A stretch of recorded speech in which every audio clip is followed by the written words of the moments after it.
Don't mistake a lack of talent for genius, reads the slogan on the back cover of Typo Negative's 1993 breakthrough masterpiece, Bloody Kisses, written with the group's characteristic Brooklyn sarcasm. But inside the liner notes, there's a much more sincere message. This entire opus is respectfully dedicated to all of those who have loved unconditionally, only to have their hearts unanesthetically ripped out. Base not your joy upon the deeds of others, for what is given can be taken away. No hope equals no fear. Peter. The two statements side by side represent the captivating duality of Typo to a T. Romantic yet cynical. Earnest yet sarcastic. Unabashedly poppy yet crushingly heavy. Clever and philosophical yet self-deprecating and gleefully juvenile. Part Edgar Allan Poe, part Beavis and Butthead. Bloody Kisses displays all these shades, contradictions, and complexity better than any of the band's other albums, capturing the group, singer and bassist Pete Steele, guitarist Kenny Hickey, keyboardist Josh Silver, and drummer Sal Abruscato, who would shortly leave after the LP's release, mid-transformation as they morphed from the post-carnivore thuggery of Slow, Deep, and Hard to the full-on sensual goth metal of October Rust. In celebration of the enduring goth metal classic, here are 10 surprising facts, stories, and insights about Bloody Kisses. Number 1, Pete Steele wrote Black Number 1 while driving a garbage truck. The fact that Pete Steele was employed by the New York City Parks Department before making it big is a well-known piece of heavy metal lore. That he wrote his most popular song while doing particularly dirty work at that day job is less celebrated. I was waiting in line for 3 hours to dump 40 cubic yards of human waste at the Hamilton Avenue Marine Transfer Station, and I wrote the song in my head. I'm not kidding you. Steele told Revolver contributor Jay Bennett in 2008 for the liner notes of the Top Shelf Edition reissue of Bloody Kisses, and it's about the girl I fucking slashed my wrists over. She was the ultimate goth girl. I was poking fun at her because she was in love with herself. I actually lost the original lyrics to that song, so I had to rewrite them. Of course, the ultimate irony of the song is that even though its lyrics lampoon the pretentious, narcissistic attitudes of many goths, Black Number 1 became a massive hit with many of those same goths. The brilliant part is that goth kids still take it totally seriously. Typo keyboardist Josh Silver enthused over the song's enduring popularity, but the people who get the sarcasm also like it, so it worked out pretty well. I guess being sarcastic has its rewards. Number 2, the woman moaning on Machine Screw was Josh Silver's ex-girlfriend. Typo set the dark, sexual tone for Bloody Kisses with an unnerving, ambient introductory first track, complete with the sounds of a woman in the throes of an orgasm, titled Machine Screw. But I didn't actually screw her, she screwed me, Silver recalled to Bennett, and I mean that in every possible sense of the word. He added, Typo has obviously spent a lot of time, regardless of what album it is, mourning relationships. Obviously, Peter has had some troubled ones. Nothing but love songs. That's been our slogan forever. They're all love songs. Number 3, the real-life Christian woman would ask Pete Steele to dress up as a priest before he incorporated her. Along with Black Number 1, Christian Woman, Bloody Kisses' first proper song, was one of the album's breakthrough hits, played nationwide on rock radio in a 4.5-minute edited version. Musically, it owed its infectious hooks to 80s new wave. I always like to refer to Typo Negative as flock of assholes, Steele joked, but we have somewhat better haircuts. But its lyrics had anything but a radio-friendly origin. She was a Roman Catholic much as I am, Steele recalled of the Christian woman who inspired the song, but she would get off on breaking the rules a little bit. She would ask me to dress up as a priest, and well, I guess you can just imagine what would happen after that. So I guess you could say I have a bit of a priest infection. Number 4, Bloody Kisses is about Peter Steele's cat. In true irreverent Typo form, Bloody Kisses' majestic, mournful title track was actually about a cat. Named Venus, the feline had been Steele's beloved pet for 17 or 18 years before she passed away, whereupon he buried her in his backyard. No one wants to hear a guy who's 6'8" with long black hair and fangs crying about his fucking cat, so I had to make it extremely metaphorical. The singer said of the song, I have a huge problem with abandonment and loss, so I took it very seriously. I love animals. She used to sit on my chest while I was doing bench presses. Number 5, Typo Negative originally recorded their cover of Summer Breeze with rewritten lyrics and a new title, Summer Girl, but they were barred from releasing it by the original songwriters. Steele loved 60s and 70s pop songs, including Seal and Croft's soft rock hit Summer Breeze. He brought the cover idea into rehearsal one day, and while popping pills, the band jammed on the tune and the singer played around with the lyrics, reworking them into a typically salacious new direction. See her smile, lead me to the bedroom, fire's burning and there's wine for two.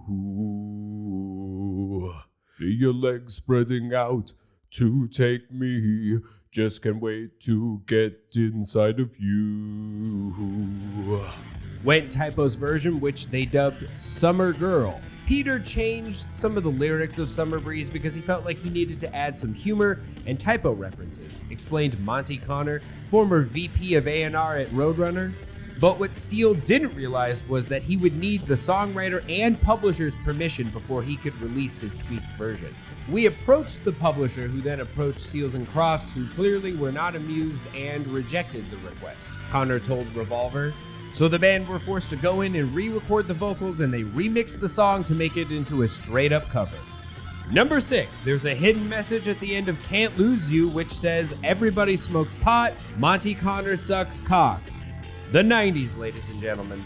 Taking a cue from their heroes, the Beatles, Typo Negative spoofed the song I Am the Walrus, specifically its closing chant, which has been widely interpreted to say, "Smoke pot, everybody smoke pot." Though John Lennon confirmed to Playboy that the line is actually "everybody's got one."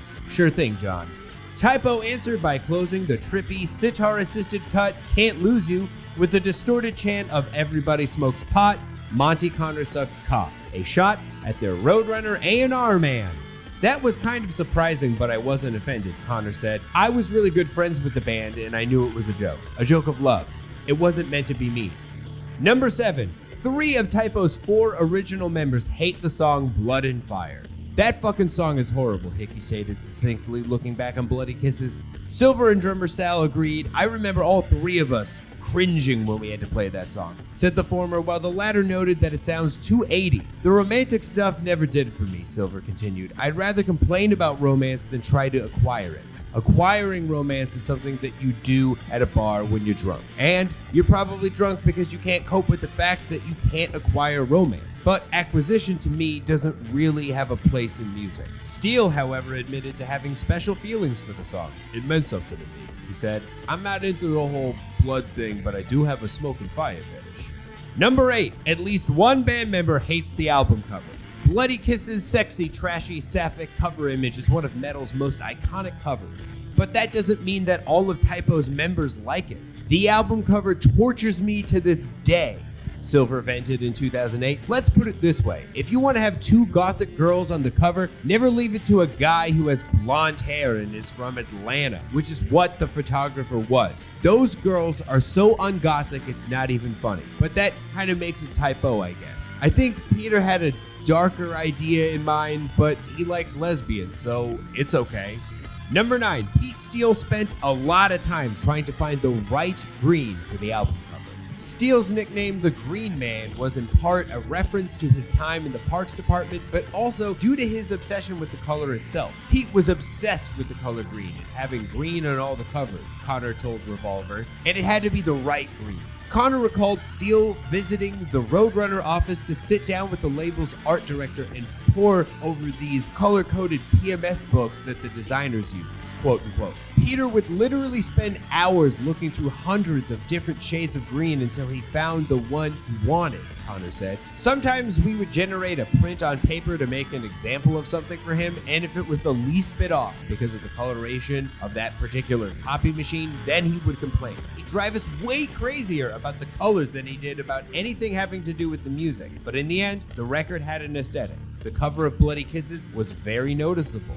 And finally, number 10, Pete Steele didn't want to quit his job at the Parks Department to tour nationally in support of Bloody Kisses. According to Connor, Steele was perfectly happy with his life working at the Parks Department and was reluctant to upend it. Indeed, his reluctance to quit his day job and focus on the band was what also led Abramson to split with the band after Bloody Kisses' release. Pete didn't want to be in a nationally touring band, Connor recalled. He liked being at home, he liked his routine, and he really liked working for the Parks Department. So it was a pretty big thing for him to quit.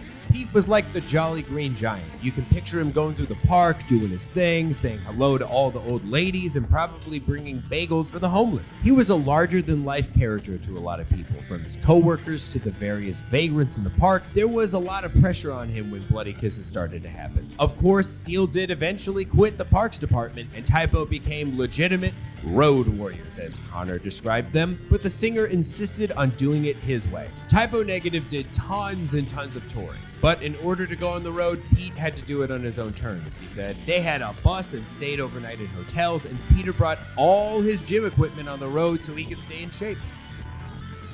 Thank you all so much for watching. Be sure to like and subscribe and click on one of these other awesome Revolver videos that are floating around this end card.